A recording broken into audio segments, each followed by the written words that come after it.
Now you may reflect over these lines as I say. May I be filled with loving kindness.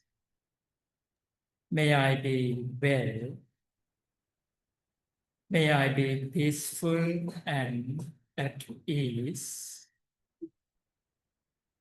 May I be happy.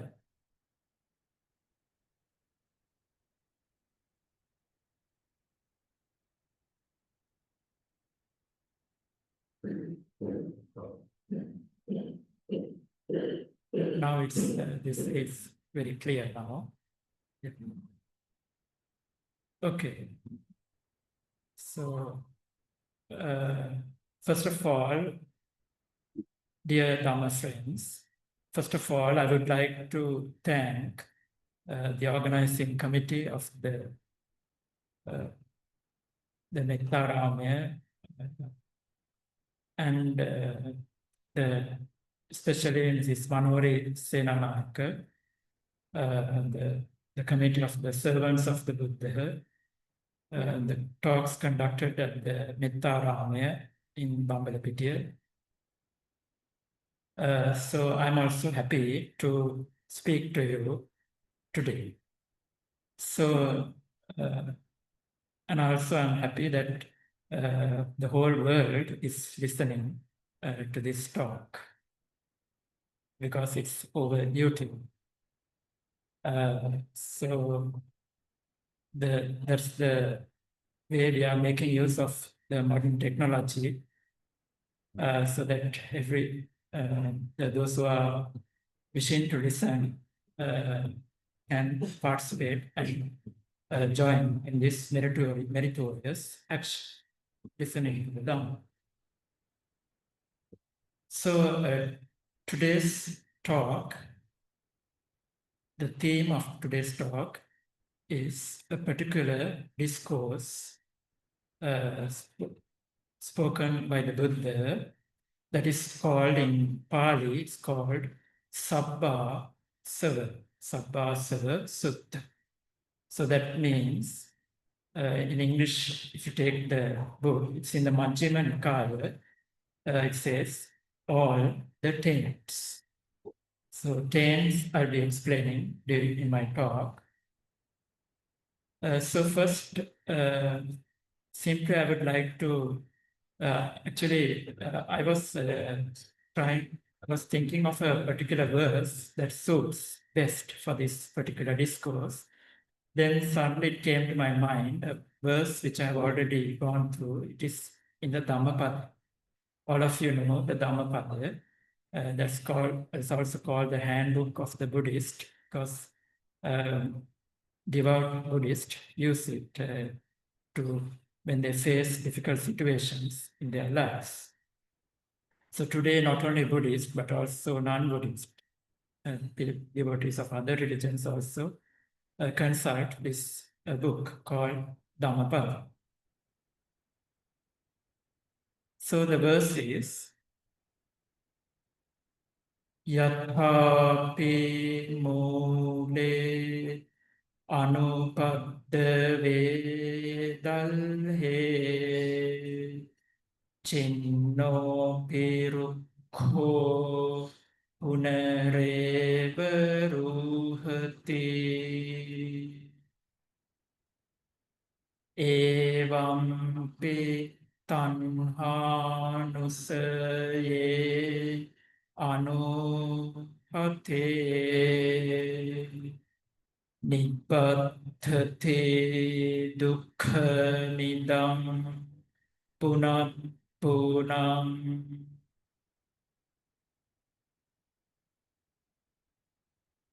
So that's the verse of the Dhammapada that is stated in the Tanha Vagga, that is about the section on craving, the Dhammapada. So briefly, if I state the meaning of this verse, simply imagine there's a huge tree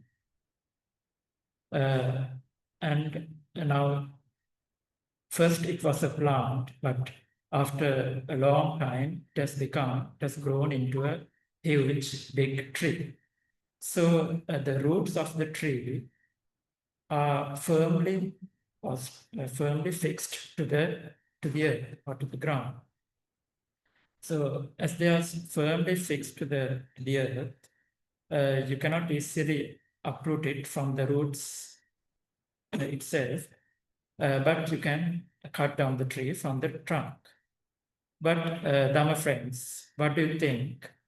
Will the tree, will this huge tree, will it get destroyed when you cut down it from the trunk? No, it won't get totally destroyed because still firmly fixed with its roots to the earth. So that's the simile the Buddha states in this particular verse. Like that, evam tanha nusel. So the Buddha uses this simile to explain the nature of craving. So this craving, if it's not totally eradicated, please don't, I mean, you don't have to become frightened that now you're not going to eradicate all the craving in your mind. It's a gradual process. We all have this craving, Dobha, Dvesha, Moha. So now you're going to learn gradually how to get rid or how to find peace and happiness within yourself. First, by understanding the nature of craving.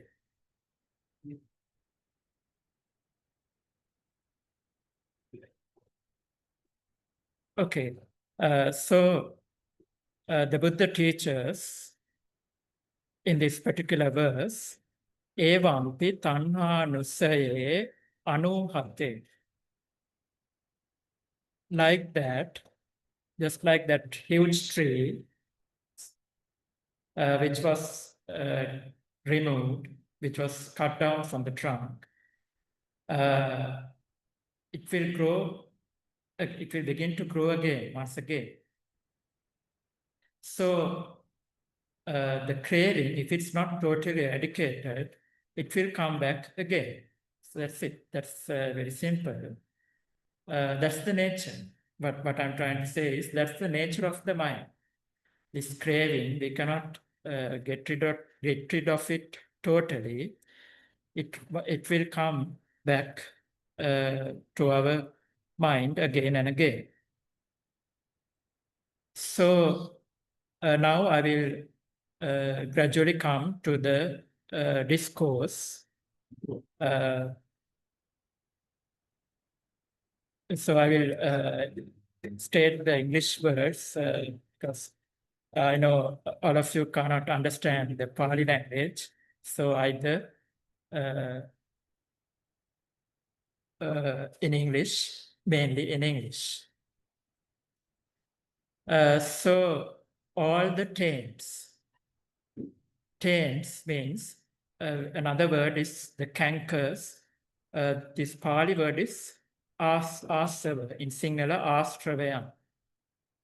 So the meaning is the deeply embedded cravings. If you take the book, it's like that. So I will also explain in my own words the deeply embedded cravings. That means they are deeply rooted in your mind. So we can say those are the cravings, or we can also, at times, I may also use the word defilements. So anyway, what is important is you need to understand by listening to these words, you can begin to look within yourselves. Not only the words, but you begin to look, to perceive and understand through your own understanding, which you have acquired through a long period of time up to now in your life. So through the practice of meditation and so on. So now I will come to the discourse. So the Buddha actually teaches this discourse and explains first about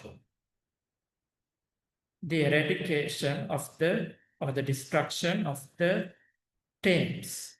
So who can destroy these taints? That's what the Buddha, the Buddha answers to this question actually.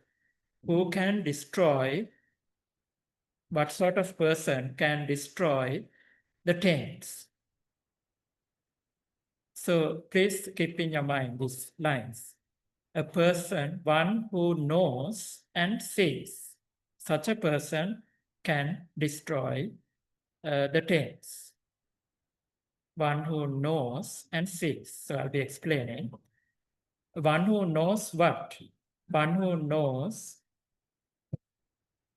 how to arouse wise attention. Wise attention, I hope, dear Dhamma friends, most of you know what is wise attention. It is very simple. Being mindful and aware at this very moment. And the Dhamma term that is used is yoniso manasika. So in English, it's wise attention. So it's very simple. As practitioners of meditation, all of you know already what is wise attention. Simply being mindful in the present moment and seeing through the eye of wisdom. So you don't have to think about these high-sounding words. Simply being mindful, relaxing, and understanding the nature of this very moment. It's just fleeting, right? It's not static, if you take it in another way. That's all. So understanding this very moment. So I was explaining, one who knows how to arouse yoniso manasikara and to see. I also mentioned the word see. The Buddha actually mentions, I said again, and to see that unwise attention does not arise. You understand? Now, can there be wise attention throughout? As pruthakjanas, as worldly beings, and nobody is perfect, right? We cannot have this wise attention throughout. Whether we like it or not, the next moment, our thoughts may wander. Is there wise attention anymore? There's no wise attention because your mind has wandered. So, but one instance, you become aware. The mind has wandered. You become simply aware, right? As people, devotees who meditate, you know already. So the mind wandered. So now you have a great opportunity now. That itself is a huge victory. Now you're in a position to gradually come back to the present moment. The mind wanders, so you gradually come. So that's what actually, that's only one way how to come back to the present moment and bring about yoniso manasikara. When you practice, you will begin to know through your own experience. This is just for the moment, I just mentioned one. So I will say again, the destruction of the taints is to one who knows how to arouse yoniso manasikara or wise attention, and to see that unwise attention does not arise. It's I know it's easily said than done. You can say it, but it's when you practice, when you begin to practice, you yourself will realize how hard it is. But remember, dear Dhamma friends, it's possible. Okay, it's not something impossible.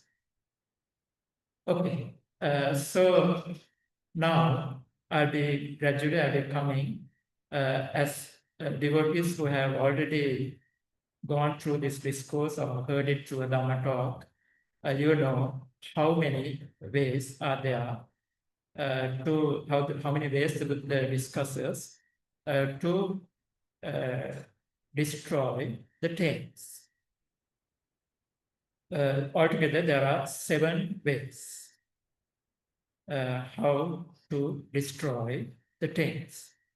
So first, I would like to call upon to make you aware that don't try to have a determination now I'm going to destroy all the taints. Okay, just as I said at the beginning, it is a gradual process. Just to bring because I feel that there's a tendency that we want to become enlightened immediately, but there's no way like that. We have to follow the path taught by the Buddha. So it's a gradual process. Simply being mindful in the present moment, whatever you do, whatever you are engaged in. Right now, you're listening to the Dhamma. So, and also something else, the views and opinions that are in your regarding this, they may pop up to your mind right now. So that's the normal human nature. We cling to those. And if someone else says something, we don't like to change. So now I call upon you kindly to simply to let go all those, not only the external thing matters, the activities you do, but also in your own mind, the views and opinions that you are clinging to. So simply let go and relax totally. And now you're giving a good ear to me. You're listening carefully.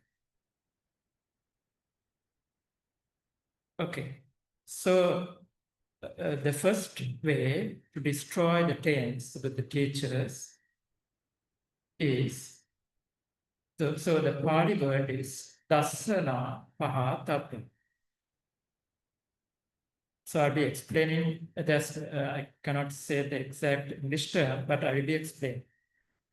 To pahatappa means we need to destroy. Vinash prahina kala yutu. We need to destroy. How? Dasana means by seeing. So when you hear the word seeing, I know you begin to think only through our eyes. But here it means not only that. As who listen to the Dhamma, some of you know already. It's also the other senses. Altogether, the 5 senses. Eyes are only one of them. So the eyes, ears, nose, tongue, body, and also actually the mind. So altogether there are 6.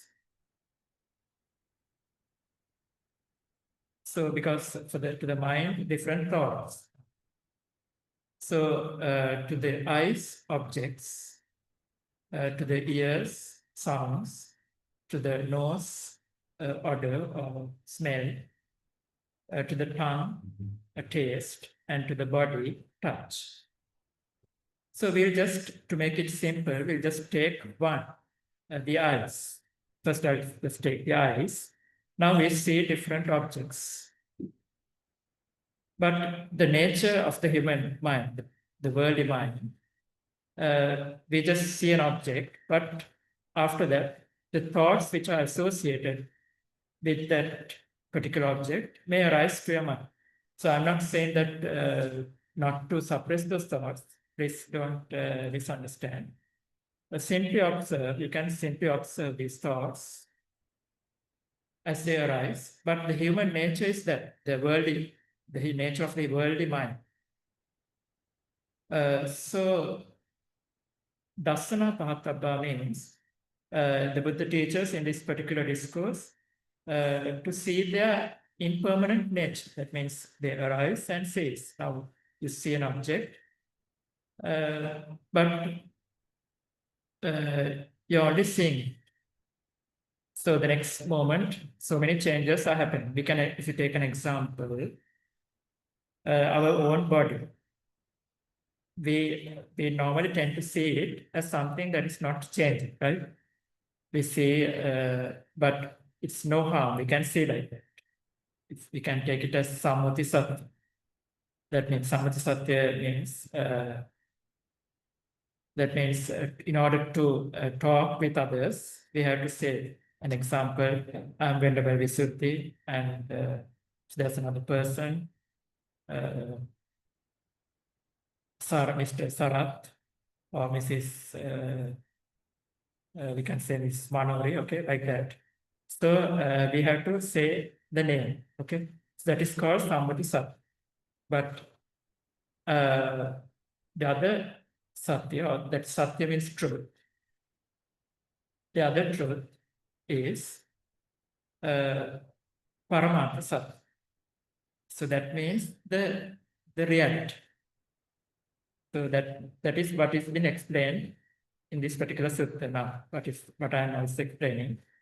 As I mentioned earlier, please don't think that it's something very deep and which cannot be understood. Okay, it can be understood. So it is changing. Take it simple.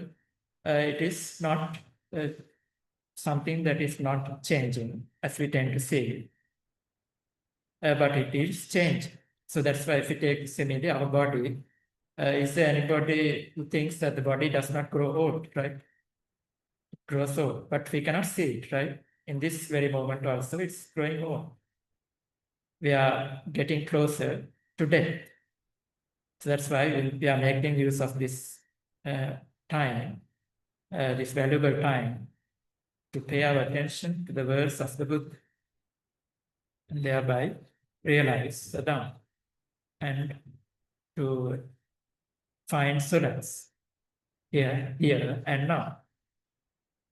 Okay, so I was also reminded of a particular incident that took place during the time of the Buddha.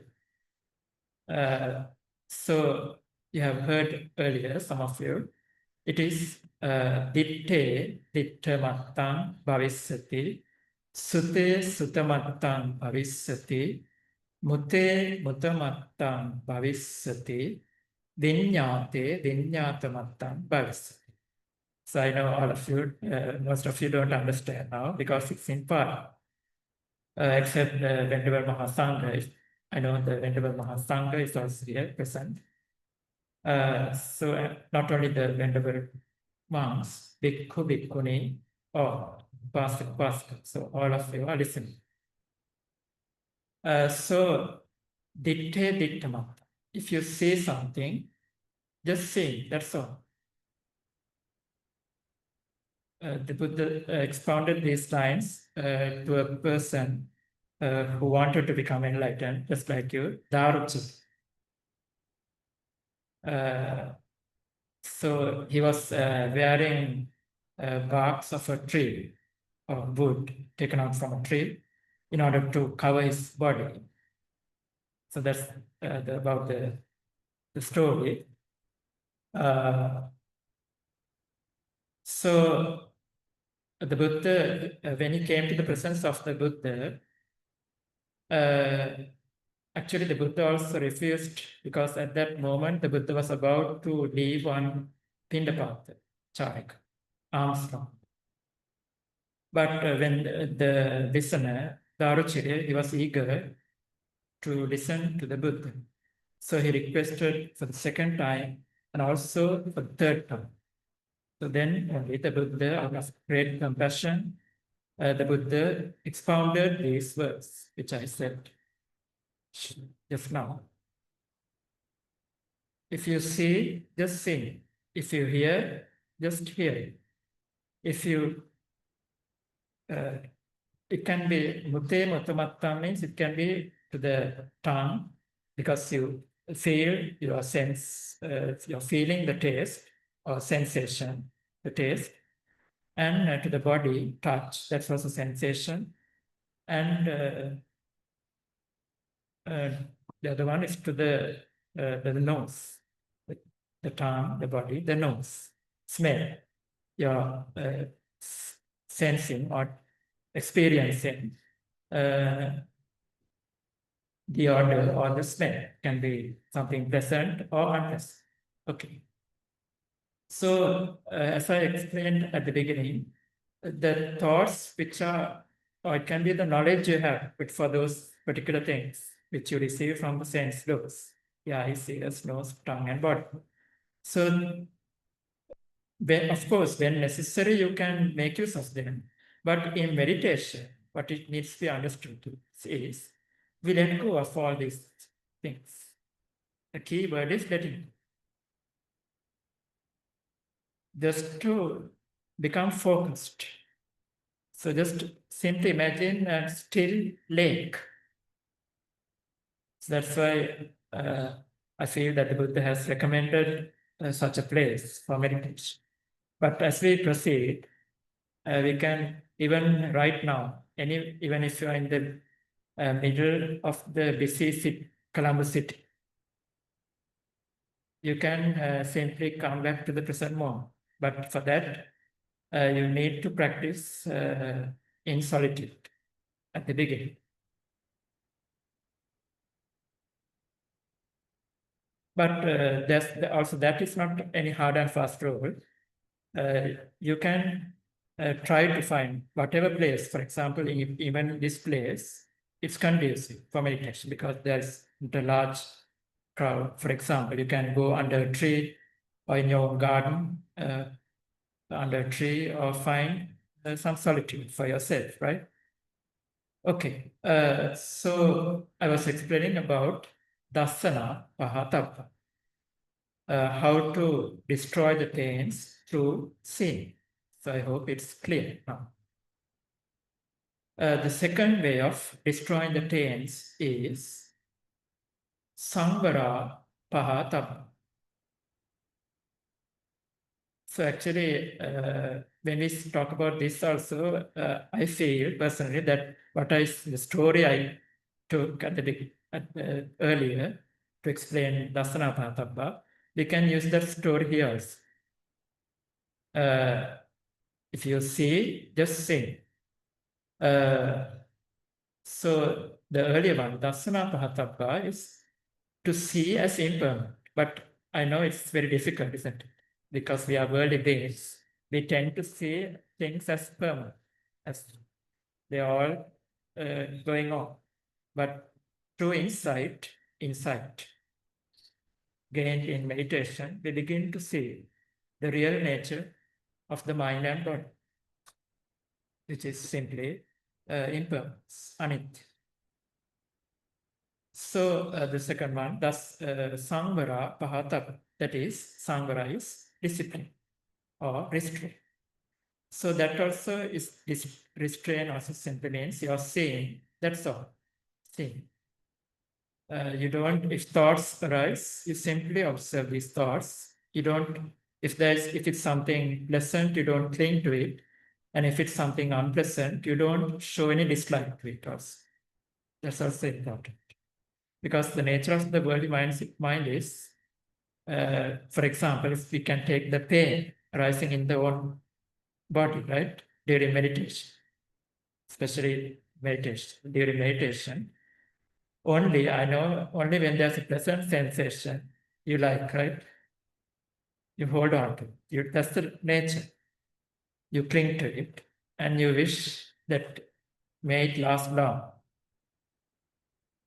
But remember, dear Dhamma friends, even that is also transient, right? It's just transitory. It's only temporary. It's not long lasting. You can experience, right? So that's what we learn in meditation. Simply to observe phenomena as they arise and pass away on their own accord. You don't wish that if it's pain, you don't wish it to go away, but simply observe as it is, with a balanced mind. The way it is, you observe, just as it is. Okay, so that is actually, we can say that is Samvara Pahatam.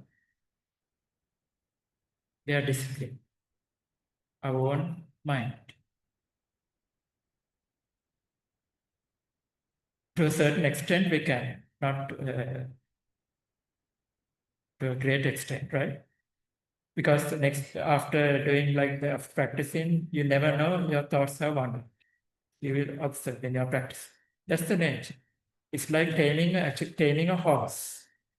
A horse, you want it to go straight, but it pulls its head that way, and the horse rider takes it again to the where it needs to. The horse should go, and again it will move itself to the left, right? After a little while, you have to bring it back, bring itself to the direction, show the direction where it should go, right? So just like that, the mind is also like this. So that's the second way, how to eradicate or destroy the things, the deeply embedded cravings in your own mind, not anywhere else, in your own mind. So that is Samvara Pata. The third way of destroying the things is Patisevana Pahatapa. That is, the meaning of the word Patisevana is using. By using, you will begin to understand. It's very simple. Now, to live, we need to use certain things, right? Food and drink, the four requisites, four main things we need: food, drink, then place to stay, then clothes to wear, and medicine for the body. So we use these things wisely, not out of desire or craving, but only if for example, we take one at a time, the food, just to appease your hunger, right? But we may use food for certain ways, but in the Dhamma we learn while you eat, there's a saying also, we eat to live, right? We don't live to eat. So we eat to live, just to sustain this body, right? So there's a purpose. That is, we are thinking wisely. Why we are using it? So the important question is why. And if you take another example, we need shelter. So like that, you can reflect just to feel safe and secured from other obstacles. If you are just there can be other obstacles, right?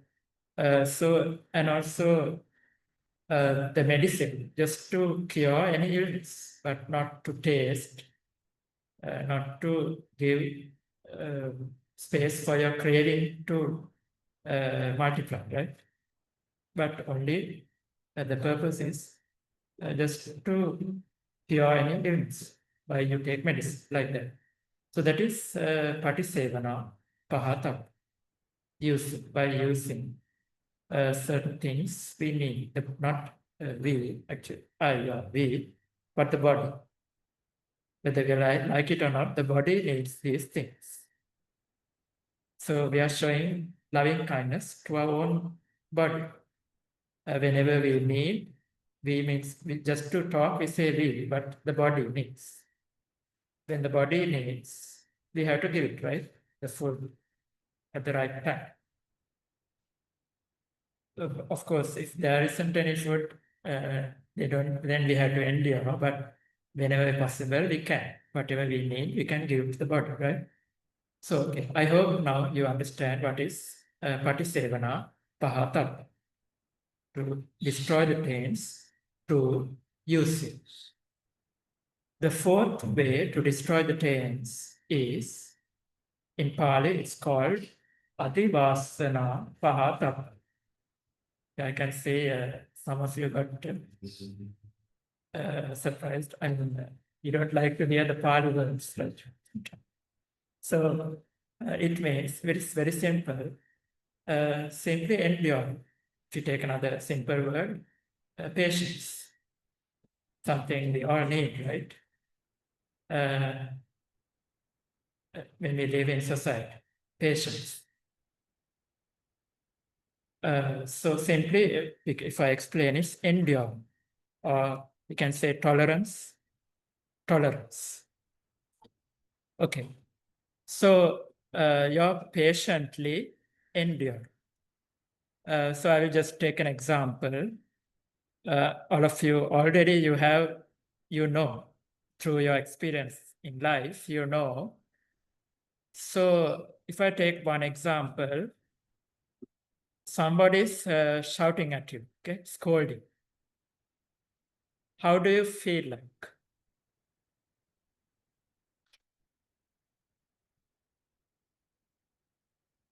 How do you feel if somebody is scolding at you? So even those who are listening through Zoom, please feel free. Okay? No harm, you can interact and speak if you feel free, because it's better than I feel that someone is listening. I know there is a small audience here also. So how would you feel like if someone shouts at you? Yeah. Do you like it? Nobody likes it, right? Somebody is shouting it. Yeah, unpleasant. Somebody has sent a message. It's unpleasant, right? We don't like to endure it. But the Dhamma teaches to endure, to face that situation. Isn't that a challenge? We take it as a challenge. I know some of you may tend to think that if you are silent, humiliated, those are emotions, right? You're simply observe. Whatever that arises to your mind, you're simply observe. So actually, you're the greatest conqueror now, because you have learned how to observe these thoughts, and you don't cling to them just because they came, you don't react. Okay, you simply observe. They are coming, and let them go. If they a good, I will bring about. I will bring up incident which took place. Some of you might have heard, the Buddha also had to face similar situation. Not only, so even the Buddha had to face it. Okay? A particular Brahmin, as I can remember, the name is Akosaka Bharadwaja. So this particular Brahmin was angry because the Buddha has ordained his son, because their religion is different about Brahmanism. So he didn't like it because the Buddha had ordained, made his son a monk, a Buddhist monk. So he was angry. So, but the Buddha came to his presence. I don't know whether the Buddha came intentionally, but when the Buddha was in the presence of this particular Brahmin, the Brahmin seeing the Buddha got so angry, furious, right? And he began to speak in low words, which should not be addressed to a person like the Buddha. Because he's reacting with anger. Okay? So low, very harsh words, as you said, unpleasant, right? So to the listener, it's unpleasant. But for the Buddha, was it unpleasant? Now you can question yourself. Okay. So the Buddha was simply upset. If it was I or you, we might have reacted, right? But the Buddha was simply upset, just relaxing, calming them. Now there's a saying in Sinhala, kagara, katrидana, like shout and shout. And some point your mouth will begin to be painful, right? That's I just explained the meaning of that, the singular phrase, right? So then the Brahmin stopped shouting. We say, we imagine like that. The Brahmin, anyhow, he stopped shouting. So now it's the Buddha's turn. Okay. So the Buddha spoke to this Brahmin and said, "Oh Brahmin, how would you face a situation like if visitors visit your place, your home?" Then the Brahmin said happily, "We would treat them well, we would prepare delicious food, and we would offer to you. We will give this food to them." Then the Buddha questions, "Okay, what if those visitors, if they did not accept those offerings, if they refused, what would you do to those food and drink?" Then the Brahmin simply says, "We ourselves will make use of them. We will consume them, or we will share it among ourselves." Then the Buddha said, "Even just like that, I did not accept any of those words he just said." So what do you think now, friends? Now the Brahmin would have become a bit embarrassed, right? But even if he was embarrassed, we need to be happy if he realized how unwise he was when he was reacting to his own impure thoughts, like anger, right? Okay. So I brought up the story simply to explain, to endure, to be patient. So that's just one example. There are so many. Sometimes if there's hunger, right? In this particular discourse, if you refer to it, you can see hunger, food. Sometimes, not always, we take food, but sometimes we have to endure.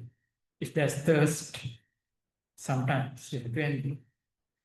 Then the example is there's extreme cold weather, or extreme hot weather. So sometimes, whether we like it or not, we have to be there, right? If we are supposed to be there, we have to be there. Just because it's too cold, we cannot run away, right? Or just because it's too hot, we cannot run away. We have to be there if we are supposed to be there. Just brings us a few examples. So anyway, what we need to understand is to be patient.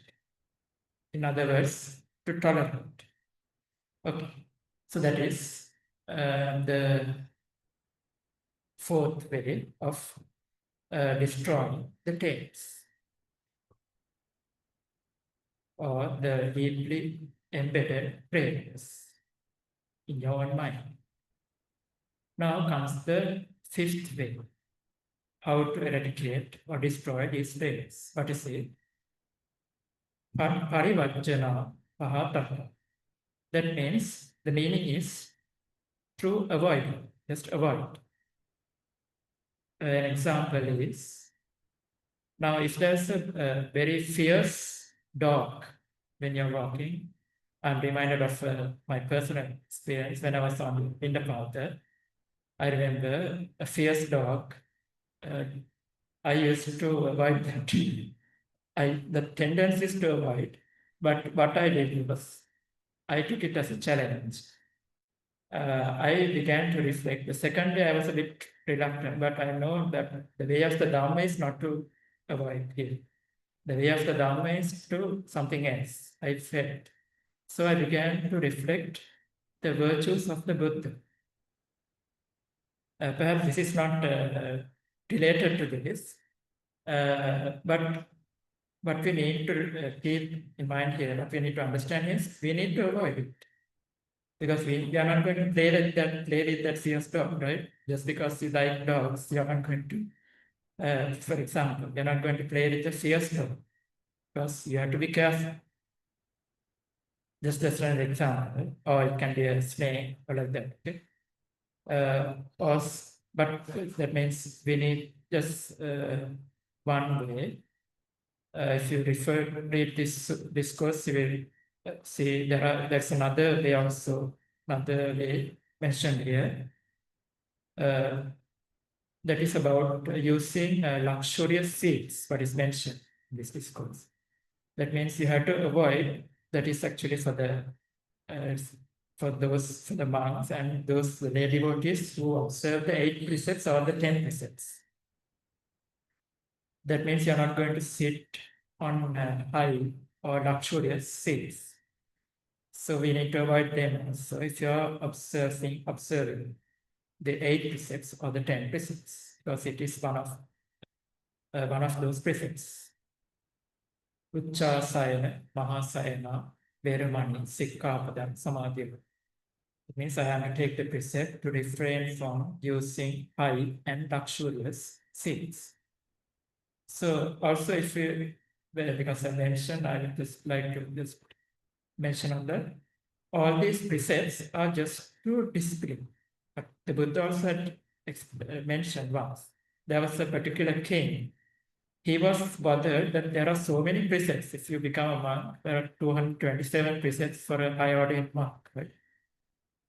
So when I would become afraid, right? Because so this particular king also was he was puzzled.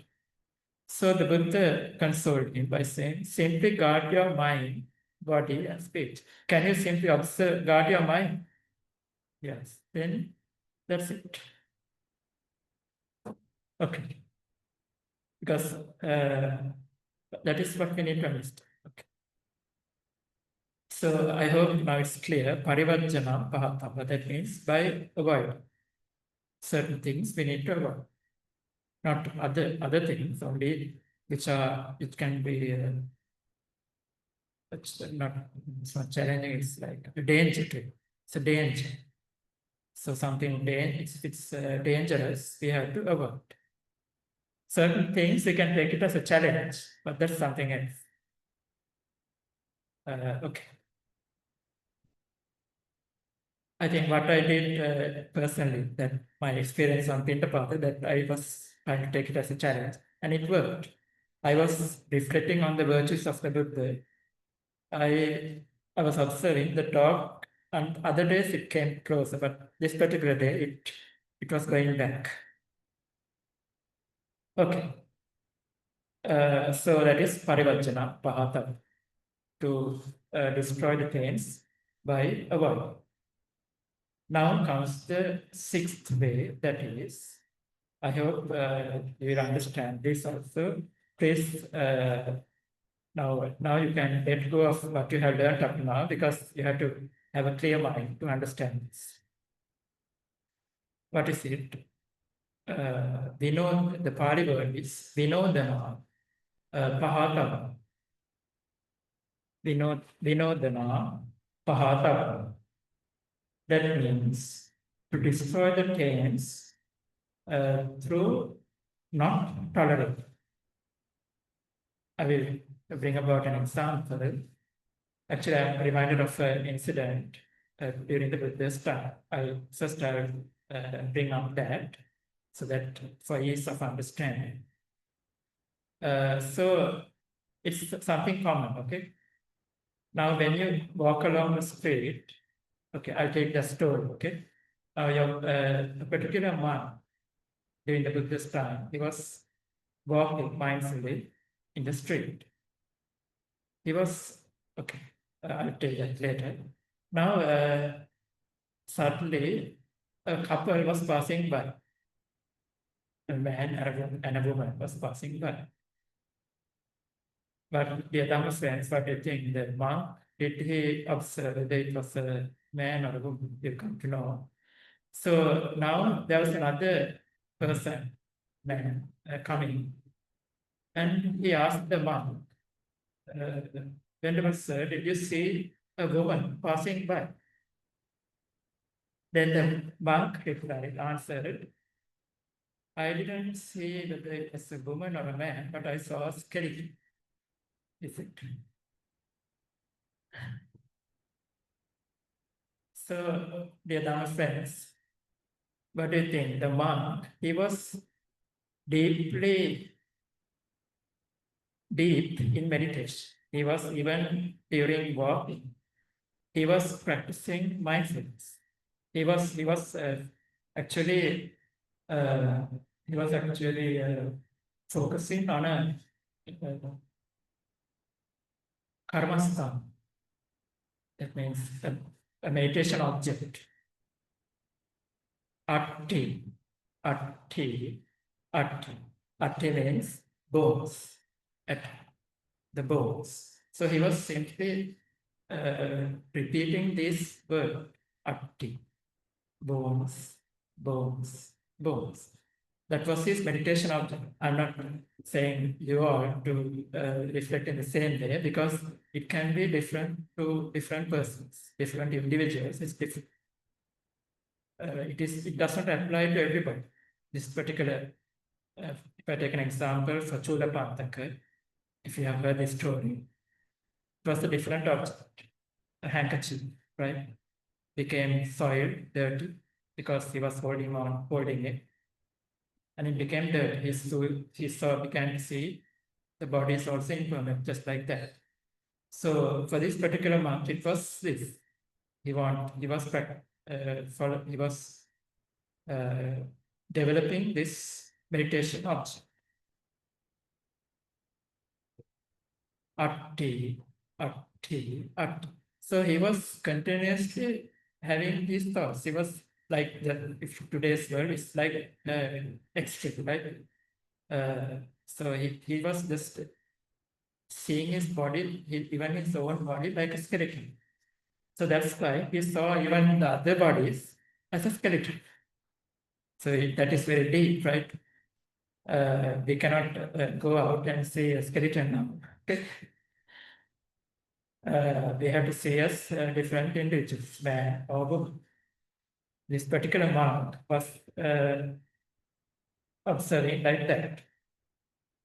Okay, so what I'm trying to say is now, if there's a sensual thought, for example, arising, we don't tolerate it. That's what is meant by here, not tolerate. Not that you're not being patient, okay? Not that. That's the previous one, we need to be patient. But here is the sensual thought, or it can be even thoughts of ill will. Just take an example now. For a male, it's a female attraction, right? A beautiful girl. So you're attracted, right?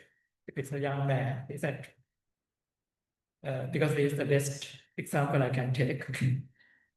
But the Dhamma teaches us not to tolerate those thoughts of sensual desire. So the monks who practice during Pindapata or walking, they practice this, not tolerating. They observe these thoughts, they are arising. I'm not allowing him to last in my mind, but to let it be. So I'm being aware. It's arising. For example, if I take an example, the pain is arising in your body. So you simply reflect, pain, rise, arise. Or if it is thinking. It's like giving a mental note. You're not allowing your mind to wander out, right? Just simply to come back to the moment. And if it's, as I mentioned, the pain or the sensation, just experience. You're not putting it to words, you're simply observing, right? Just to explain, we are using these words. So the other one is if it's in meditation, if it's sound, simply hearing. So not merely those words, but if I explain, you will understand. Those are sound vibrations.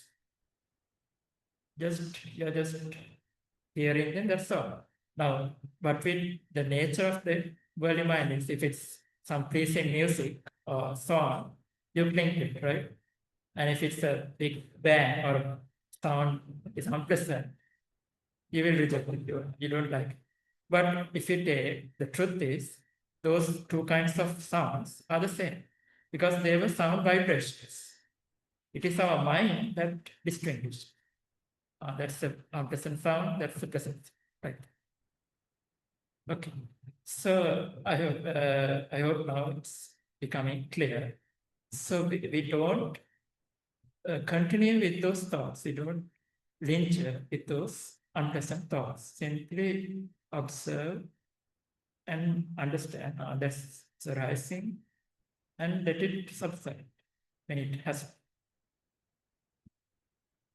We don't follow those thoughts because they are unskillful, akusala, sensual desire, or it can be ill will, or if you take the intention in the Noble Eightfold Path, Samma Sankappa, right,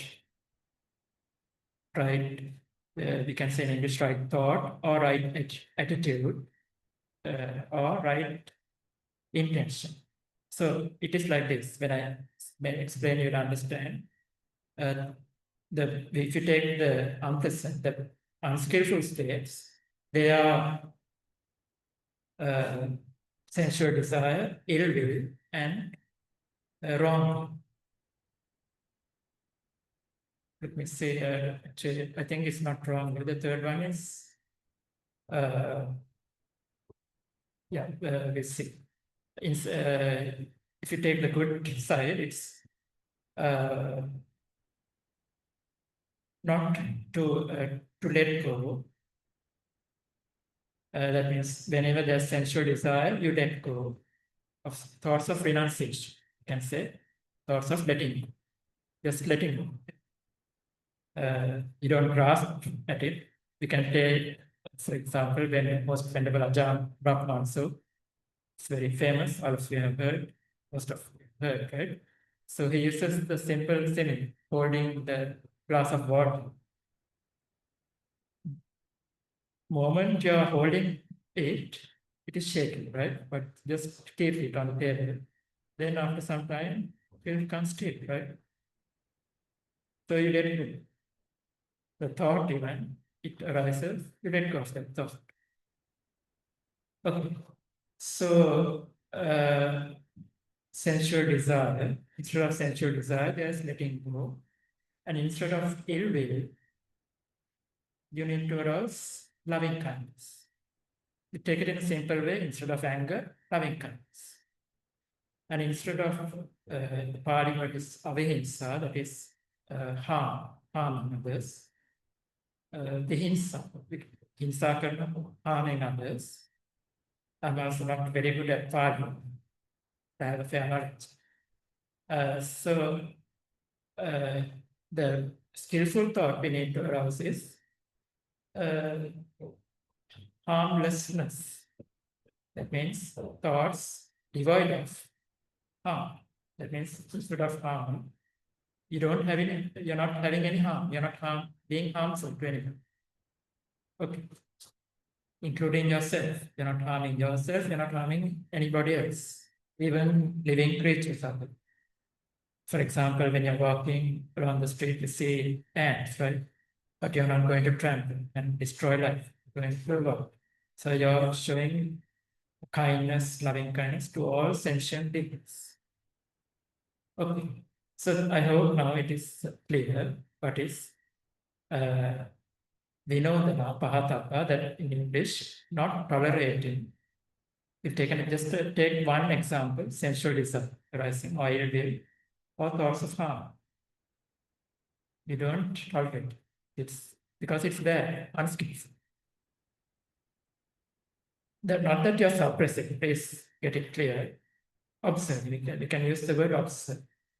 Because you're not going to torture yourself, okay? Just observe. Okay. So there's only one more, where the half of the battle is won now. So the final one, actually, It's actually an experience, more or less, because it's.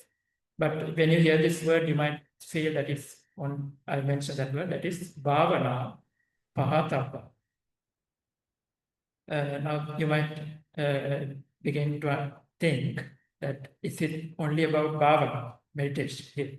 Actually, in this particular place, it means developing.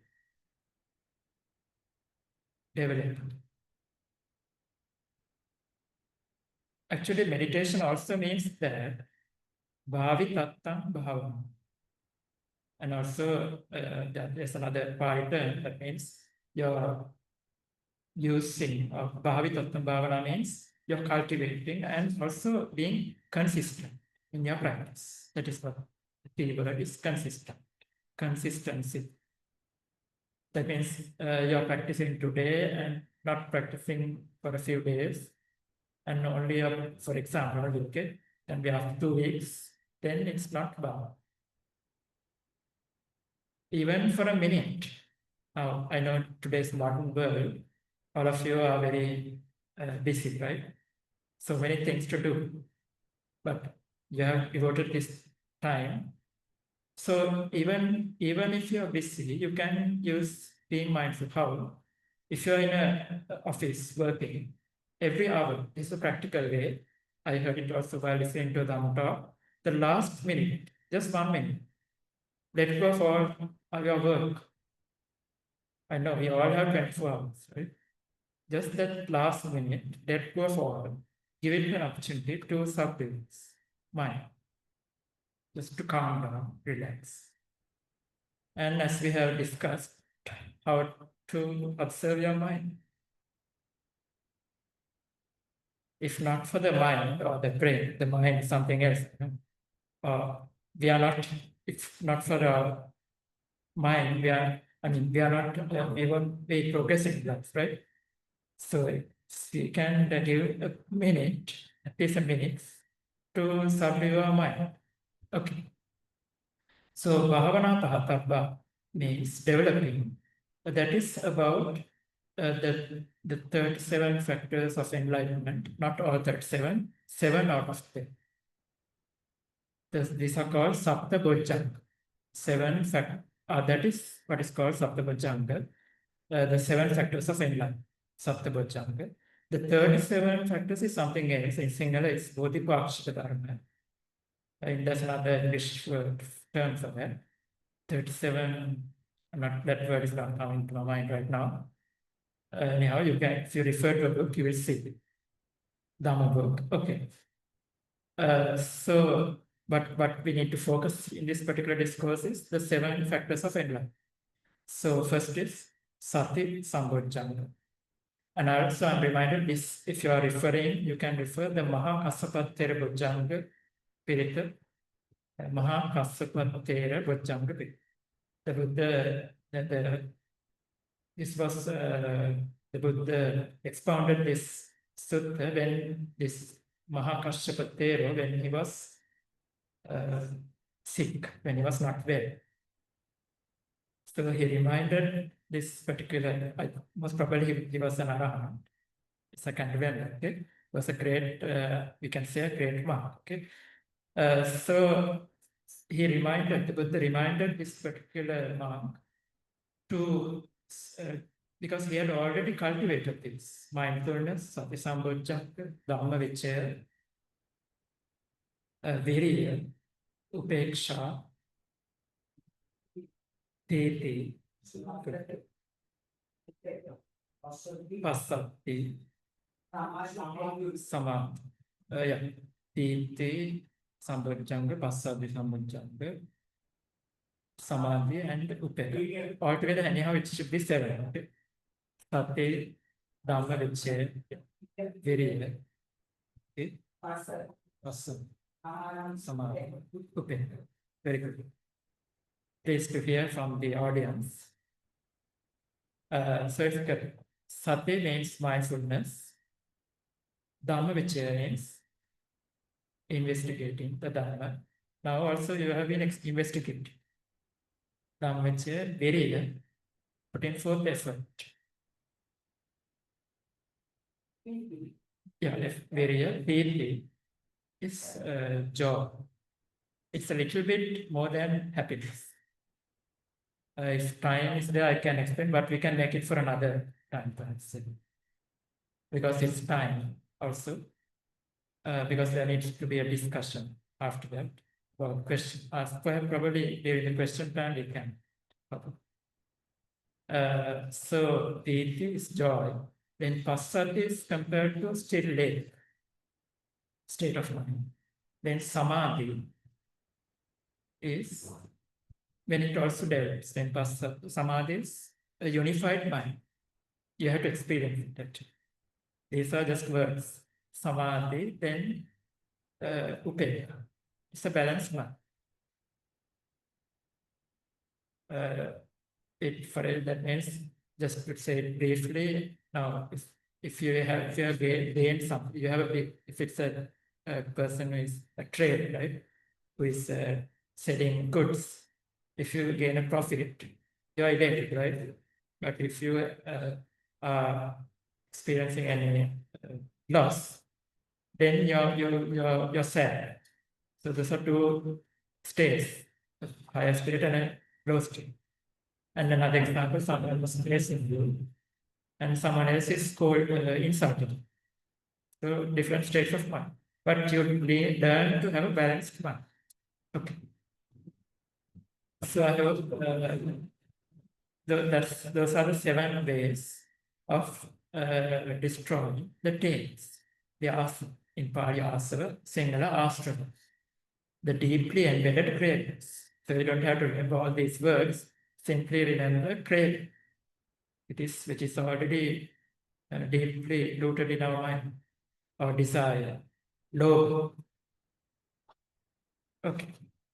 Now we can conclude today's Dhamma talk and give time for you to speak, so that there will be questions. Speak or send it to the message.